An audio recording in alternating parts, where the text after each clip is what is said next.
இப்போ ராம்நாடு எத்தனை வருங்க வந்துடலாங்க. ஆனால் ராம்நாடு இங்கேருந்து பார்த்தீங்கன்னா ரொம்ப தூரம். ஸோ எனக்கு அதனால ரொம்ப செலவு. அந்த செலவுக்காண்டி இப்போ நான் என்ன பண்ண போறேன்னா ஒன்றும் பண்ணலை, சும்மா தாங்க. இது மாதிரி இந்த இதெல்லாம் போட போறதில்லை.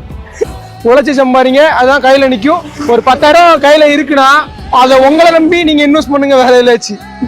வேற எதுலையுமே போட்டு இது பண்ணாங்க.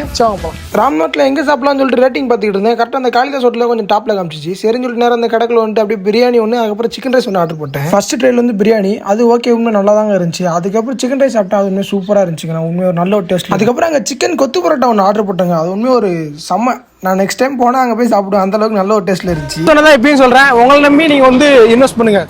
ஒரு சின்ன பொட்டி கடை வச்சாலும் இப்போ அதில் 10,000 போட்டாலும் டெய்லி நல்லா ஓடும். ஸோ அதை வச்சு நம்ம நிறைய இது பண்ணலாம். அதை விட்டு இதை பற்றி உங்களுக்கு ஒன்றங்கிட்ட வந்து நிறைய காசு இருக்குது அப்படின்னா போய் போடுங்க, தப்பே இல்லை. ஆனால் நம்மகிட்ட இருக்கிறதே கம்மியான அமௌண்ட்டு.